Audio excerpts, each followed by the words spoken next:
পৃথিবীটা বদলে যাচ্ছে। মধ্যপ্রাচ্য, পুরা পৃথিবী আমেরিকার যে অর্থনৈতিক আধিপত্য সেখান থেকে মুক্তি পেতে যাচ্ছে পেট্রোডলারের পতনের সাথে। আচ্ছা, চায়না হঠাৎ করে টনের পর টন বিলিয়ন বিলিয়ন ডলারের গোল্ড কিনা শুরু করলো 2022-এর পর থেকে। তারা কি জানতো যে এইভাবে ডলারের একসময় পতন হবে, পেট্রোডলারের পতন হবে এবং গোল্ডের উত্থান হবে? আচ্ছা, আপনার কি গোল্ডে ইনভেস্ট করা উচিত? এই সব কিছুর মধ্যে আমরা দেখতে পাচ্ছি যেই গোল্ড আগে ছিল গ্লোবাল কারেন্সির মেরুদণ্ড, তারপরে হইল ডলার, সেই ডলার আজকে পতন হইল। এখন আবার গোল্ড সবচেয়ে রেলেভেন্ট রিজার্ভ কারেন্সিতে রূপান্তরিত হচ্ছে। ইতিহাসটা কি এবং সেটা আপনার জন্য কিভাবে রেলেভেন্ট?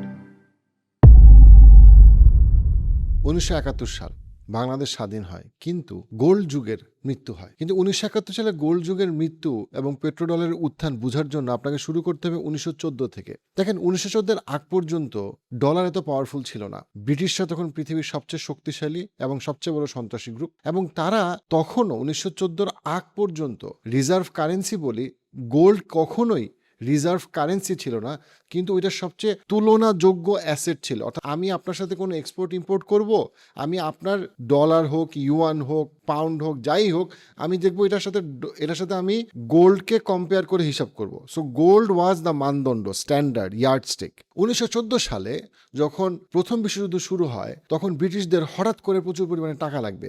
তারা নিজেদের মধ্যে যুদ্ধ করতেছে, ফ্রান্স, বেলজিয়াম, ইউকে সব কিছু মিলে যুদ্ধ করে এলোমেলো অবস্থা। তখন তাদের কাছে মনে হলো যে না, আমরা কি করব, গোল্ড থাকুক, কিন্তু আমাদেরকে প্রচুর টাকা প্রিন্ট করতে হবে। কেন প্রচুর টাকা প্রিন্ট? আমরা তো যুদ্ধ করতে হবে, আমরা তো সন্ত্রাসী দল, কে কার থেকে বড় সন্ত্রাসী, সে যুদ্ধ শুরু করলো। গ্রেট ডিপ্রেশন, এবং যখন গ্রেট ডিপ্রেশন হইলো তখন অবস্থা হইলো আরো এলোমেলো। সো 1914 থেকে 1944 সাল পর্যন্ত এই যে দুইটা বিশ্বযুদ্ধের সময়কাল, এই সময়ে পৃথিবীর অর্থনীতি ব্রিটিশরা একরকম 12টা বাজায় দিয়েছে। কিভাবে? তারা খালি টাকা প্রিন্ট করতো এবং তারা বলতো যে গোল্ডের সাথে সবকিছু কানেক্টেড, বাট থোড়াই কেয়ার করতো। গ্রেট ডিপ্রেশন হওয়ার বড় কারণ হচ্ছে বিশ্বযুদ্ধের সময় তারা যেভাবে টাকা প্রিন্ট করছে সেটাকে আর স্টেবল করা যাচ্ছিল না। সেইখানে স্টেবল করার চেষ্টা করা হইলো, সেই চেষ্টাগুলো ব্যর্থ হয়। তারপরে আসলো 1944 সালের ব্রেটন উড এগ্রিমেন্ট। এটা আমাদেরকে মনে রাখতে হবে, প্রথম বিশ্বযুদ্ধের আগ পর্যন্ত ইউএসএ কিন্তু কোনো সুপার পাওয়ার ছিল না, বা ইউনিপোলার ওয়ার্ল্ডের দিকে পৃথিবী যাচ্ছিল না। কিন্তু যখন ব্রিটিশরা আস্তে আস্তে অর্থনৈতিক এবং মিলিটারি স্ট্রেংথ হারাইতে থাকলো, ততই আমেরিকা আস্তে আস্তে উপরে ওঠা শুরু করলো, এবং দ্বিতীয় বিশ্বযুদ্ধের পরে আমেরিকা অফিসিয়ালি ইউনিপোলার ওয়ার্ল্ড হয়ে গেল। তার মাঝখানে 1944 সালে এই ব্রেটন উডস এগ্রিমেন্টের মূল কথাটা হইল তখন যে ওরা দুষ্টামিটা কি করলো, ওরা একদিনে কিন্তু ডলারকে এত পাওয়ারফুল বানায় নাই। যেই ডলার এত পাওয়ারফুল হওয়ার কারণে তারা যে কোনো পৃথিবীর যে কোনো দেশে তারা জাস্ট টাকা প্রিন্ট করতে পারে এবং তারা যে কোনো দেশকে স্যাংশন দিতে পারে, তারা যে কোনো পৃথিবীর প্রায় যে কোনো দেশকে তারা অর্থনৈতিকভাবে পঙ্গু করে দিতে পারে। এটা একদিনে হয় নাই। এটার জন্য 1944 সালের ঘটনাটা, ব্রেটন উডস এগ্রিমেন্টটা খুব ইম্পর্টেন্ট। তারা কি করছে, তারা বলছে যে হ্যাঁ ঠিক আছে, গোল্ডের সাথে আমরা লিঙ্ক আপ করব ডলারকে, কিন্তু সমস্ত কিছু ট্রানজ্যাকশন পৃথিবীতে হবে ডলারে। তার মানে ডলারে সবকিছু ট্রানজ্যাকশন হবে, সবাই ডলারে সবকিছুকে হিসাব করবে, কিন্তু ডলার পেগ থাকবে। মানে ডলারকে আমি গ্লু দিয়ে রাখবো, ডলারকে আমি অ্যাঙ্কর দিয়ে রাখবো কিসের সাথে? গোল্ডের সাথে। আগে কি ছিল, তোমার আমার সবার অ্যাসেট কম্পেয়ার হবে ডলারের সাথে। ওরা বললো যে না, সবকিছু হবে ডলারে, কিন্তু ডলারের মান, ডলারের দাম কত এটা আমি ঠিক করব গোল্ডের সাথে। গোল্ডের প্রাইস ধরা হইল $35 পার আউন্স। সো প্র্যাকটিক্যালি কি হইল, dollar becomes the global currency, যেটা আটকানো গোল্ডের সাথে। এই প্রথম কিন্তু শুরু হইল। তারপরে কি হইল, 1971 সাল নিক্সন শক। প্রেসিডেন্ট নিক্সন হঠাৎ করে বলল যে না, আমরা এখন থেকে এটা মানবো না, আমরা গোল্ডের থেকে সরে আসবো, আমরা এখন পেট্রো ডলারে চলে যাব। কেন এটা করছে? এটা একদিনে করে নাই। এখানে দেখেন আমেরিকা বদমাইশ, ওরে বদমাইশ। দেখেন 1944 সালের পরে ঘটনাটা কি ছিল, ঠিক আছে, তুমি তাহলে তোমার ডলার দিয়ে সব ট্রানজাকশন হবে, কিন্তু dollar is pegged with what? Gold. কিন্তু তারা কি করলো, তারা যখন ভিয়েতনাম যুদ্ধে গেল, ভিয়েতনাম যুদ্ধে তারা তো প্রথমত, ভিয়েতনাম যুদ্ধের কনটেক্সট হচ্ছে গিয়ে কিছুটা আফগানিস্তানের যুদ্ধের মতো, ইন দ্য সেন্স ও খামাখা যুদ্ধে গেছে। ভিয়েতনামের যুদ্ধে যাওয়ার আমেরিকার কোনো কারণ নাই। ওই যে হিউব্রাস, সে যাবে, সে যুদ্ধ করবে, এবং সে বিশাল লম্বা সময় ভিয়েতনাম ওয়ারে ছিল, এবং এই সময় তার প্রচুর পরিমাণে ওভারসিজ, তার দেশের বাইরে প্রচুর পরিমাণে সে ডলার সে প্রিন্ট করছে, এবং সারা পৃথিবীতে সে ডলারকে প্রচুর পরিমাণে সমানে প্রিন্ট করে ছাপাইছে। তারপরে কি দেখে, ডলারের সাথে তার গোল্ড মিলে না, তার যে পরিমাণ গোল্ড আছে তার থেকে বেশি ডলার সে বাজারে সার্কুলেট করে দিছে। তার তো এটা করতে পারার কথা না, কারণ ডলার কি করছে, ডলার তো আটকায় রাখছে, তার তো ফ্রি মানি প্রিন্টিংয়ের ক্ষমতা থাকার কথা ছিল না, কারণ তোমার ডলার তোমার গোল্ডের সাথে আটকানো, গোল্ডের দামের সাথে আটকানো, কিন্তু সে সমানে ডলার প্রিন্ট করছে। 1955 থেকে 1975 20 বছর একটা আজাইরা যুদ্ধে আমেরিকা লিপ্ত হয়েছে, এবং সেখানে সে লক্ষ লক্ষ মানুষ মারছে এবং ইনফ্রাস্ট্রাকচার ডিস্ট্রয় করছে। এর কারণ এখনো কেউ জানে না যে আসলে কেন আমেরিকা ভিয়েতনামে গেছিল যুদ্ধ করতে, এক্সেপ্ট ওই ইরাক অথবা আফগানিস্তানের মতো। আমরা জাস্ট ধ্বংস করব, আমরা জাস্ট লুটপাট করব, আমরা তাদের যত ন্যাচারাল রিসোর্স নেওয়া যায় নিব। 1971 সালে এটাকে বলে নিক্সন শক। আসলে এটা থেকে বদমাইশি, সন্ত্রাসী। যেহেতু দ্বিতীয় বিশ্বযুদ্ধের পরে পৃথিবীর মোর দেন 60% ওয়েলথ, মোর দেন 60% মিলিটারি পাওয়ার একা ইউএস এর কাছে, তখন ইউএসএ কে আসলে কেউ চ্যালেঞ্জ করে কিছু করতে পারতো না, এবং ব্রিটিশ কর্পোরেশনগুলা, আমেরিকান কর্পোরেশনগুলা একসাথে কাজ করতো, তাই তারা একসাথে সন্ত্রাসী কর্মকাণ্ড করতো। সেই সময় তারা কি করলো, এখন এই অবস্থা হয়ে গেছে 1971 সালে তারা বললো যে ঠিক আছে, তারা তো আর নিয়মে আসবে না, তারা তো আত্মসমালোচনা করবে না, তারা তো কোনো কারেকশনকে প্রপারলি কারেকশন করবে না, তারা তাদের অত্যাচার শোষণ বাড়ানোর জন্য তারা কি করলো, তারা দেখলো যে পৃথিবীতে সবচেয়ে বেশি সার্কুলেটেড কমোডিটি, মোর দেন 60% সার্কুলেটেড কমোডিটি কি, তেল। এই আসলো তেল, এইখানে হইলো তেলের খেলা। এই তেলে যদি আমি কনভার্ট করি, তেলগুলা কাদের কাছে আছে, তেলগুলা আছে অল্প শিক্ষিত, অল্প ট্রেন্ড, তাদের দেশে তেলগুলো আছে। তেলগুলা ওদের দেশে নাই, অনেক বেশি শিক্ষিত, অনেক বড় আর্মি মিলিটারি এরকম পাওয়ারফুল কারোর কাছে নাই। যাদের কাছে আছে তারা হচ্ছে গিয়ে, তখন আরবদের কাছে প্রচুর পরিমাণে তেল ছিল, এবং বাকি যাদের কাছে তেল ছিল তারা সবাই ছিল মিলিটারি খুব দুর্বল, ইকোনমিক্যালি খুব দুর্বল, কিন্তু তাদের কাছে তেল আছে, এই জন্য সে তেলে আসছে। যে মোর দেন 60% কমোডিটি তেলে, সে বলছে এখন আমি আর গোল্ডে যাবই না, গোল্ডের আর কোনো খবর নাই।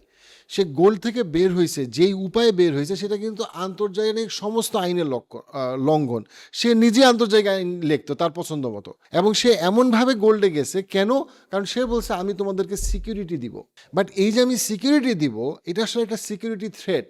আমরা অনেকেই এই জায়গাটা আমরা ভুল পড়ি, যে সৌদি আরব অথবা আরব কান্ট্রিগুলা কেন পেট্রো ডলারে গেছিল, এই রিডিংটা আমাদের ভুল। কেন ভুল আমি আপনাকে বলি। ধরেন আপনি 1970 সালে আপনি আরব দেশে বসে আছেন এবং আপনি আরবদের লিডার। আপনি চিন্তা করেন, আপনার এখন 2020-এ বা 2025-এ আপনার বসে মনে হইতেছে কেন আরবরা পেট্রো ডলার সাইন করছিল, তারা তো সাইন না করলেই পারতো, তারা কেন পরাধীন হয়ে গেল। কিন্তু আপনি যদি তাদের কনটেক্সটে চিন্তা করেন, তাদের কনটেক্সটটা খুব ডিফারেন্ট। 1970 সালে আরবরা যখন বসে আছে, আরবদের কাছে কি আছে, আরবদের কাছে তেল আছে, এটা যেমন ঠিক। আরবদের বিশাল পপুলেশন তখন শিক্ষিত না। আমি যদি ইউএইর দিকে তাকাই, 1960 সালে ইউএই মাত্র কলোনাইজেশন, ব্রিটিশ কলোনাইজেশন থেকে বের হয়েছে। ইউএই এবং পুরা আরব বিশ্ব তখনও কিন্তু ইদার অশিক্ষিত অথবা অর্ধশিক্ষিত। তাদের কাছে তেল আছে, যেই তেল দিয়ে তারা কি করবে তারা জানে না, তাদের কোনো মিলিটারি স্ট্রেংথ নাই, এবং তারা নতুন পৃথিবী, শিক্ষিত পৃথিবী থেকে তারা অনেক দূরে এবং অনেক জেনারেশন ধরে দূরে। সো তারা তখন কি চিন্তা করলো, তারা আরও দেখলো ভিয়েতনামে যুদ্ধ হইতেছে এবং ভিয়েতনামকে ধ্বংস করে দেওয়া হইতেছে, এবং ভিয়েতনামে আমেরিকা কেন ধ্বংস করতেছে, আমেরিকা মানে এটা ধ্বংস করতে ইচ্ছা হয়েছে, ধ্বংস করতেছে। 1975 ওরা 15 বছর ধরে দেখতেছে, 1955 থেকে দেখতেছে। তারা এইটাও দেখতেছে যে প্রথম বিশ্বযুদ্ধ এবং দ্বিতীয় বিশ্বযুদ্ধে কী পরিমাণ মানুষ হত্যা করছে এবং কী পরিমাণ যুদ্ধ হয়েছে, এবং সেই মিলিটারি স্ট্রেংথ কিন্তু আরবদের নাই, তারা সাথে যুদ্ধে জড়ায়ও নাই। আচ্ছা, আরবরা আরও কি দেখতেছে, যে আমাদেরকে যদি এডুকেশনে আগাইতে হয়, গভর্নেন্সে আগাইতে হয়, আমাদের ব্রিটিশ আমেরিকানদের সাথে আসলে একটা সম্পর্কে যেতে হবে, কারণ তারা হচ্ছে পৃথিবীর ওই সময়ের নিয়ন্ত্রক, ওই কনটেক্সটের নিয়ন্ত্রক। তারা আরও দেখলো যে অটোমান এম্পায়ারের ফর হইল। তারা আরও দেখলো 1960 থেকে 1970-এর মধ্যে কতগুলো গুরুত্বপূর্ণ কিলিং হইল আমেরিকাতে। ম্যালকম এক্সের কোনো সিকিউরিটি নেই, ম্যালকম এক্সকে হত্যা করা হইলো আমেরিকাতে। মার্টিন লুথার কিং জুনিয়রকে হত্যা করা হইলো 1968-এ। এবং সবচেয়ে বড় কথা, আমেরিকার প্রেসিডেন্ট কেনেডিকে হত্যা করা হইলো 1963-তে। তারা দেখলো আমেরিকা তো ভাই নিজের দেশের প্রেসিডেন্টকেও হত্যা করতে তাদের কোনো সমস্যা নেই, সেটা একটা সিআই প্রজেক্ট ছিল, পরবর্তীতে আমরা জানি। তখন যখন আমেরিকা তাদেরকে মানে বন্দুক ঠেকায় বলল যে এই দিকায় আমরা তোদের সিকিউরিটি দিব, তোরা আমাদের তেল দিবি, খেয়াল করেন তখন আরবরা ওই কনটেক্সটে ছিল না। তারা চিন্তা করলো আমরা যদি তেল দেই, আমরা একটা চুক্তিতে আসলাম, যেই চুক্তিতে আমাদের ইকোনমিক এবং মিলিটারি ডেভেলপমেন্টের একটা সুযোগ তৈরি হবে। আর আমরা যদি কোনো চুক্তিতে না যাই, তাহলে তারা আমাদের জন্য যেই সিকিউরিটি থ্রেট হইতে পারে, তারা যদি আমাদেরকে আক্রমণ করে, তাহলে আমাদের তো রক্ষা করার মতো কোনো মিলিটারি নাই। সো আরবদের জায়গা থেকে আমেরিকাকে ইটস লাইক, এটা গডফাদার মুভির একটা খুব বিখ্যাত লাইন আছে, সেই লাইনটা হচ্ছে an offer you can't refuse. আরবরা যে আমেরিকাকে বলবে বা ব্রিটিশকে বলবে যে না আমরা এটাতে যাব না, ওইটা বলার মতো ওদের কোনো মিলিটারি বা ইকোনমিক অবস্থাই তাদের সেই সময় ছিল না। তারা যুদ্ধের মধ্যে গিয়ে লিপ্ত হইতো, তাদের জোর করে তাদের ন্যাচারাল রিসোর্স নিয়ে যাইতো।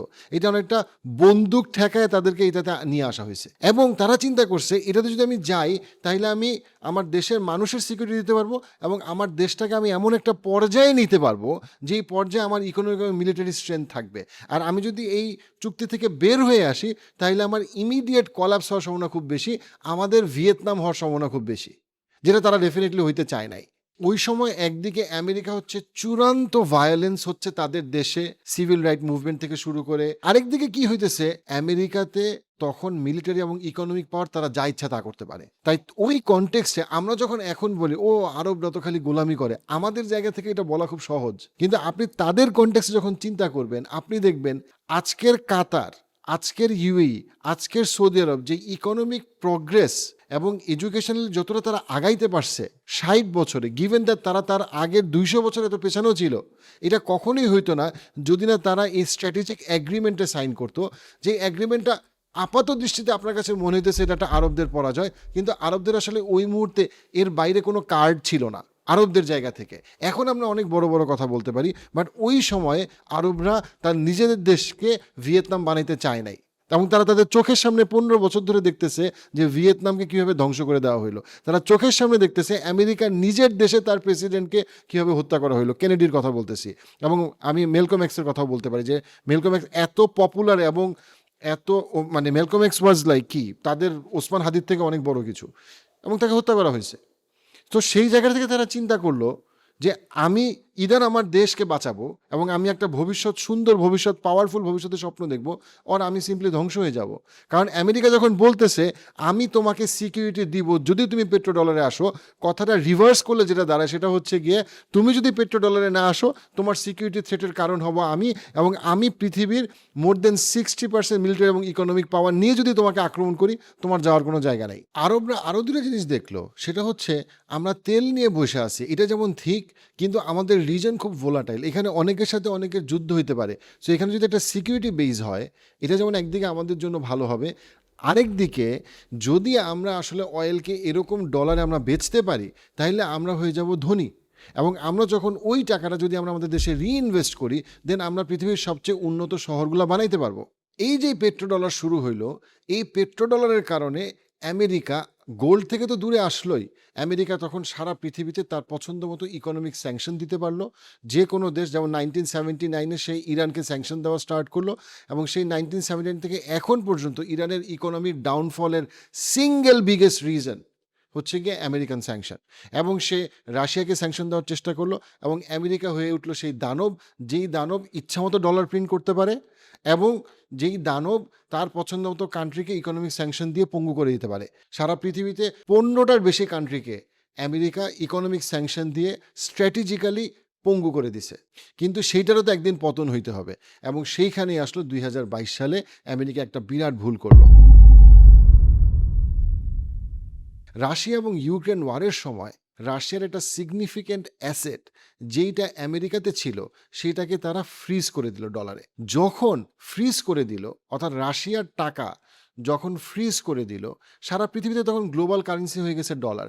তখন মানুষ কিছু গোল্ড রাখতো অ্যাজ আ সার্ভাইভাল বা ইমার্জেন্সি হিসেবে। পৃথিবীর বিভিন্ন উন্নত দেশে গোল্ড ছিল, বাট সবাই তার যে ট্রেজারি, তার যে মূল রিজার্ভ কারেন্সি সেটা ডলারে নিয়ে গেল।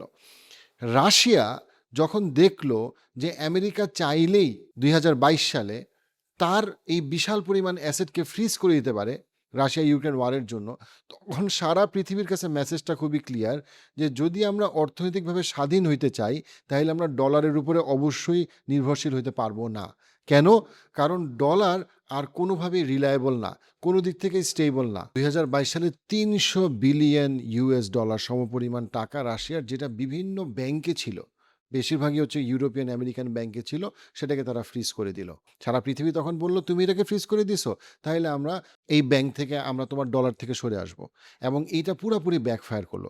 ইউক্রেনে ব্রিটিশ এবং আমেরিকান এম্পায়ার একটা বড় রকম পরাজয় হয়েছে, যেটা আমরা অনেকেই যথেষ্ট পরিমাণে রিয়েলাইজ করি না, যে ইউক্রেনের পরাজয় ওয়াজ আ সিগনিফিক্যান্ট পরাজয় ইউরোপের জন্য এবং আমেরিকার জন্য। কারণ তারা রাশিয়ার ব্যাকইয়ার্ডে রাশিয়াকে ভাবছিল সাইজ করে দিবে, কিন্তু রাশিয়া ইউক্রেনকে ফ্ল্যাট করে দিয়েছে একটা বড় অংশ এবং দখল করে নিয়েছে, যেটাকে আর তারা ফেরত পাবে না। এবং ইউক্রেনের যে পরিণতি, সেই পরিণতি পোল্যান্ড, ফিনল্যান্ড এবং ইস্তোনিয়ার মতো ছোটো ছোটো দেশগুলোতে হওয়ার সম্ভাবনা খুবই বেশি। অ্যাটলিস্ট আমেরিকা এবং ইউরোপের ডিপ স্টেট সেটাই চাচ্ছে, সেটা নিয়ে আমি আলাদা অন্য ভিডিও করব। বাট আমি যেটা বলতে চাচ্ছি সেটা হচ্ছে গিয়ে, ডলারের পতনের দুইটা গুরুত্বপূর্ণ দিক আছে ইরানের আগে। সেটা হচ্ছে গিয়ে, যখন প্রচুর পরিমাণে ডলার প্রিন্ট করা হইলো কোভিডের সময়, সেইটা একটা এটাকে আনরিলায়েবল করছে। আরেকটা হচ্ছে 2022 সালে যখন $300 বিলিয়ন সমপরিমাণ রাশিয়ার টাকা যখন ফ্রিজ করে দিল, জাস্ট বিকজ তাদের মনে হয়েছে এটা ফ্রিজ করাটা জাস্টিফাইড, কারণ আমরা করতে পারি। সাথে সাথে সারা পৃথিবীতে মেসেজ ক্লিয়ার হয়ে গেল, ব্রিক্সের উত্থান তখন এক্সেলারেট করলো। সারা পৃথিবী মনে করলো, তাহলে আমরা কেন এই কাজ, মানে কেন আমরা ডলারে থাকবো। অন্যদিকে চায়না হইল পাকা প্লেয়ার। চায়না আগে থেকেই গোল্ড কিনা বাড়ায় দিল এবং আস্তে আস্তে সে সমস্ত ব্রিক্স সহ অন্যান্য উদ্যোগগুলো নিল, যেন আমরা পেট্রো ইউয়ানে পৃথিবী যেতে পারে। দেখেন, চায়না খুব ভালো মতো বুঝতে পারলো যে আসলে আমাদেরকে যদি সুপার পাওয়ার হইতে হয়, এবং আমেরিকা সেটা হইতে দিবে না, এবং আমেরিকা আমাদেরকে স্যাংশন দিতেই থাকবে এবং আমাদেরকে ইকোনমিকভাবে পঙ্গু করার চেষ্টা করবে, একমাত্র উপায় যদি আমরা ডলারকে দুর্বল করতে পারি। এবং আমরা ডলার থাকবে, কিন্তু ডলার দিয়ে শুধুমাত্র ট্রানজ্যাকশন করা যাবে, অন্য কিছু দিয়ে ট্রানজ্যাকশন করা যাবে না, সেটা না। কারণ 1971-এর পর থেকে, স্পেশালি 2000 সালের পর থেকে আমেরিকা যেটা করছে সেটা হচ্ছে গিয়ে যে সুইফট, SWIFT, সুইফট নামের যেই চ্যানেলটা তৈরি করছে, আপনাকে এক দেশ থেকে আরেক দেশে টাকা দিতে চেঞ্জ করতে গেলে এই সুইফট দিয়েই করতে হবে। আপনি যারা এখান থেকে বাইর হওয়ার চেষ্টা করছে, যেমন গাদ্দাফি যখনই বের হওয়ার চেষ্টা করছে এখান থেকে, গাদ্দাফি যখনই চাইছে যে না একটা ডিফারেন্ট কারেন্সি হোক, সাথে সাথে গাদ্দাফিকে গায়েব করে দেওয়া হয়েছে। পৃথিবীর যে কোনো কান্ট্রি বা যে কোনো নেতা একবার খালি বলছে যে না আমরা আসলে এই পেট্রো ডলার থেকে বের হব, তাতেই তাকে গায়েব করে দেওয়া হয়েছে, খুন করা হয়েছে, হত্যা করা হয়েছে, অ্যারেস্ট করা হয়েছে, তার দেশে গ্যাঞ্জাম করা হয়েছে। কেন? কারণ আমেরিকা জানতো যে তার ডমিনেট করার জন্য সবচেয়ে ভালো জিনিস হচ্ছে পেট্রো ডলার, তার সবচেয়ে গুরুত্বপূর্ণ হচ্ছে পেট্রো ডলারের স্বাধীনতা। আফগানিস্তান ওয়ার, ইরাক ওয়ার, ইচ্ছা মতো ডলার ছাপাইতেছে, পৃথিবীতে মানুষ মারতেছে, তার বড় বড় কর্পোরেশনের টাকা বানাইতেছে, চলতেছে জীবন দিনদাজ। যখন সে, এবং এটা কিন্তু এমন না ব্রিটিশরা বোঝে নাই, 1959 থেকে 1969 পর্যন্ত ফ্রান্সের যে বিখ্যাত প্রেসিডেন্ট চার্লস, যে দ্বিতীয় বিশ্বযুদ্ধের প্রেসিডেন্ট ছিল, সে কি বলল, সে সেই সময় বলছে যে এই যে ডলারকে যে আমরা গ্লোবাল কারেন্সি হিসেবে হইতে দিতেছি, এটা তাতে একটা নিঃশর্ত ক্ষমতা দেয়, যেটার কোনো অ্যাকাউন্টেবিলিটি নাই, এবং এটা পৃথিবীর জন্য ভালো হবে না। এটা কিন্তু সেই আমলে, সেই 1970-1970s সময় ফ্রান্সের বিখ্যাত প্রেসিডেন্ট বলে গেছে চার্লস, এবং এটা এখনও তার এই কথাটা খুব চয়ন করা হয়। চায়না কি করছে, 2015-র পর থেকে কিন্তু চায়না একদিকে যেমন গোল্ড কিনতেছে, আরেকদিকে সে আস্তে আস্তে ব্রিক্সকে উঠাচ্ছে এবং সে তার ইউয়ানকে স্ট্রং করতেছে এবং সে ডলারকে উইক করার স্ট্র্যাটেজিগুলো নিচ্ছে। এবং চায়না কি তৈরি করছে, চায়না সুইফটের এগেইনস্টে আরেকটা প্যারালাল চ্যানেল তৈরি করছে, সেটা হচ্ছে CIPS, যেটার মাধ্যমে আপনি যেমন সুইফটে যেভাবে আপনি কান্ট্রি টু কান্ট্রি ট্রানজ্যাকশন করতে পারতেন, আপনি এখন CIPS এর মাধ্যমে করতে পারতেছেন। একদম ডলারের কফিনের মধ্যে শেষ পেরেকটা আসলো হচ্ছে গিয়ে এই ইরানের হরমুজ প্রণালীতে। এবং ইরানের হরমুজ প্রণালীতে এখন ঘোষণা করে ডলারাইজেশন হচ্ছে, ঘোষণা করে ডলারের বাইরে পেট্রো ইউয়ানে ট্রানজ্যাকশন হচ্ছে। তবে এখানে সৌদি আরবের যেই ঘটনাটা আমরা মিস করি সেটা না বললেই না। আপনি খেয়াল করেন, এখানে 2024 সাল থেকেই কিন্তু সৌদি আরব আস্তে আস্তে ডলারাইজেশনের দিকে চলে যাচ্ছে। মানে হইল তারা ডলারেও ট্রানজ্যাকশন করতেছে, ডলারের বাইরেও ট্রানজ্যাকশন করতেছে। আমরা অনেক সময় এই ডলারাইজেশনের পুরা ক্রেডিটটা শুধুমাত্র ইরানকে দিতে চাই, বা ডলারাইজেশনের একটা বিশাল ক্রেডিট আসলে সৌদি আরবের, কারণ সৌদি আরব আরও আগেই ডলারাইজেশনের জন্য পুশ করছে এবং সাকসেসফুলি ডলারাইজেশন করছে। সারা পৃথিবীতে এখন ডলারের বাইরে প্রচুর ট্রানজ্যাকশন হইতেছে। 2022-এর আগে যেখানে ডলারাইজেশনের কথা বললেই নেতা মন্ত্রীদের পতন হইতো, সেইখানে চায়না সহ মুসলিম ওয়ার্ল্ডের অনেক গুরুত্বপূর্ণ প্লেয়াররা এই ব্যাপারে একমত যে আমাদের ডলারাইজেশন লাগবে। এই জন্য আমি বারবার ওই পয়েন্টটাতে আমি হিট করি, সেটা হচ্ছে 2023 সালে যখন চায়নার উদ্যোগে ইরান এবং সৌদি আরবের যে মিলিটারি এবং ইকোনমিক অ্যালায়েন্স হয়েছিল, ওই অ্যালায়েন্সের একটা গুরুত্বপূর্ণ পার্ট ছিল যে মিডল ইস্ট থেকে আস্তে আস্তে আমেরিকান বেস চলে যাবে এবং মিডল ইস্ট থেকে ডলারাইজেশন হবে, মানে আমাদের তেল থাকবে, কিন্তু এই তেল আমরা চাইলে ডলারে বিক্রি করব, চাইলে ইউয়ানে বিক্রি করব, চাইলে যে ইচ্ছা যে কারেন্সিতে ইচ্ছা বের করব। এবং সেইটারই পরিণতি পরবর্তীতে আমরা দেখতে পাইছি। এই যুদ্ধে আমরা দেখব যে সৌদি আরব, ইরান, টার্কি, এই মেজর এই রিজনের কান্ট্রিগুলা চায়না সহ তারা একসাথে আমেরিকাকে এবং ব্রিটেন টোটাল অ্যালায়েন্সকে, G7 অ্যালায়েন্সকে এমন একটা জায়গায় নিয়ে আসছে যেখানে তাদের আসলে dollarization and demilitarization of the middle ইস্টের ছাড়া অন্য কোনো অপশন তাদের নাই। ইরান যুদ্ধ আজকে বন্ধ হোক অথবা কালকে বন্ধ হোক, কিছু যায় আসে না। অলরেডি ডলারের বাইরে ডলারের মৃত্যু হয়ে গেছে। ডলার আছে, ডলার থাকবে, কিন্তু এই সব কিছুর মাঝখানে গোল্ডের দামকে, গোল্ডকে আরও অনেক রেলেভেন্ট করে দেওয়া হয়েছে, গোল্ডকে আরও রেলেভেন্ট করা হয়েছে। এই জন্য চায়না প্রচুর পরিমাণে গোল্ড কিনতেছে। এবং আমরা যদি 2021 থেকে 2026 দেখি, আমরা যদি শুধুমাত্র এই গ্রাফের দিকে তাকাই, আমরা দেখব এই 5 বছরে সিগনিফিকেন্ট পরিমাণ মানুষের ট্রাস্ট কমে গেছে ডলারের উপরে এবং মানুষের ট্রাস্ট বেড়ে গেছে কিসের উপরে? গোল্ডের উপরে। এখানে ক্লিয়ারলি দেখানো হচ্ছে যে 2000 সাল থেকে 2025 বা 2026-এর মধ্যে ইউএস ডলারের উপরে বিভিন্ন দেশের ডিপেন্ডেন্সি এবং কনফিডেন্স সিগনিফিকেন্টলি কমে গেছে। এটা 70% থেকে নেমে আসছে 57%-এ গ্লোবালি। আর গোল্ড যেখানে ছিল 12% 2000 সালে অ্যাজ আ রিজার্ভ, সেটা এখন হয়ে গেছে 18% প্লাস, এবং এটা আরো বাড়তেছে, which clearly indicates যে পৃথিবী ডলারাইজেশনের দিকে যাচ্ছে এবং সাথে সাথে তাদের গোল্ডের দিকে আগ্রহ বাড়তেছে, এবং এটা বাড়তে থাকবে বলেই IMF এর প্রেডিকশন। কেন? কারণ যখন আমার পুরা রিজার্ভ কারেন্সি ছিল ডলারে, আমি যদি সেই ডলারকে ট্রাস্ট করতে না পারি, সেটা ট্রাম্পের অদ্ভুত আচরণের জন্য, অথবা আমেরিকার হঠাৎ করে ইরান স্কুলের আক্রমণের জন্য, অথবা আমেরিকা যে রাশিয়ার যে $300 বিলিয়ন যে ফ্রিজ করলো, সেটার কারণে আমেরিকা বিকেম আনস্টেবল। আমেরিকাকে কেউ বিশ্বাস করে না, তার মানে আমেরিকান ডলারকে কেউ বিশ্বাস করে না। আমেরিকান ডলারকে বিশ্বাস না করলে তাকে গোল্ডে বিশ্বাস করতেই হবে। এখন গোল্ড হয়ে গেল বন্ধু, যেখানে আমরা দেখতে পাচ্ছি হ্যাঁ এখনও পৃথিবীর অলমোস্ট 58% রিজার্ভ কারেন্সি ডলারে, কিন্তু সিগনিফিকেন্টলি গোল্ড অলরেডি 20%-এ চলে আসছে। যেই গোল্ড ছিল লেস দেন 15% পুরো পৃথিবীর রিজার্ভ কারেন্সির, সেই গোল্ড এখন 20% পার হয়ে গেছে। এবং চায়না আরও গোল্ড কিনতেছে, অর্থাৎ রিজার্ভ করার জন্য আমার রিজার্ভ কারেন্সি, সেটাতে গোল্ডে মানুষ আস্তে আস্তে আরও ট্রাস্ট পাচ্ছে এবং সেই ট্রাস্ট আরও বাড়তে থাকবে। এই হইল ডলারের উত্থান এবং পতনের ইতিহাস। আরবরা 1974 সালে যেই প্রয়োজনে ডলারে গেছিল ইউএসের সাথে, ওই ডিলে গেছিল, সেই ডিল থেকেই কিন্তু 2024 সালে সৌদি আরব বের হয়ে আসছে এবং আরবরা বের হয়ে আসা শুরু করছে, এবং ইরান যুদ্ধের মাধ্যমে এইটা সবার কাছে পরিষ্কার হয়ে গেছে। এবং আপনি ফরচুনের এই রিপোর্টটা দেখলে আপনি আরও ক্লিয়ার হয়ে যাবেন যে এখানে এক্সপ্লেইন করছেন রিপোর্টার যে কীভাবে সৌদি আরব স্ট্র্যাটেজিক্যালি চায়নার সাথে এবং তাদের ইরানের সাথে অ্যালায়েন্সের মাধ্যমে আসলে তারা ইন্টেনশনালি ব্যাকডোর দিয়ে কোনো রকম যুদ্ধে না গিয়ে আরবরা আসলে ডলার থেকে বের হয়ে আসছে এবং আমেরিকান সিকিউরিটি থেকেও বের হয়ে আসতেছে। আমরা দেখতে পাচ্ছি কাতার, সৌদি আরব বিশাল টাকা দিচ্ছে কাকে? পাকিস্তানকে। এবং কাকে? টার্কিকে। এবং পাকিস্তান এবং টার্কির মিলিটারির পিছনে চায়নার মিলিটারিও আছে, যাদেরকে তারা টাকা দিচ্ছে কেন? কারণ ইউএসের বেস চলে গেছে, তারা আর ইউএসের বেস চায় না। তারা এখন চায় যে নিজেদের মধ্যে একটা ইকোনমিক এবং মিলিটারি বলয় তৈরি করতে, যেটা তৈরি হচ্ছে। So Islamic NATO already form করতেছে, সেটা অফিসিয়ালি আনঅফিসিয়ালি আপনি যেভাবে বলেন না কেন, অলরেডি সৌদি আরব, টার্কি, ইরান, চায়না, এদের মধ্যে ইজিপ্ট একটা সুন্দর বলয় তৈরি হইতেছে ইকোনমিক এবং মিলিটারি, যেটা খুবই আশাব্যঞ্জক। এই সব কিছুর মধ্যে যেই গোল্ড সারা পৃথিবীর ইতিহাসে এত গুরুত্বপূর্ণ ছিল, মাঝখানে ইউএসের এই স্যাংশন দেওয়ার ইচ্ছা, ইচ্ছামতো প্রিন্ট করার ইচ্ছার কারণে তাদের উত্থান এবং পতন হইল। এই পেট্রো ডলারের পতনের সাথে আমরা কিন্তু গোল্ডের উত্থান দেখতে পাচ্ছি এবং আমরা দেখতে পাচ্ছি বেশিরভাগ কান্ট্রি আস্তে আস্তে গোল্ডে তাদের রিজার্ভ কারেন্সিকে নিয়ে যাচ্ছে। আপনার কি গোল্ড কিনা উচিত? কিনলে কতটুকু গোল্ড কিনা উচিত? এই জায়গায় আমি একমত বা আমি যার অপিনিয়ন ফলো করি সেটা হচ্ছে রে ড্যালিও।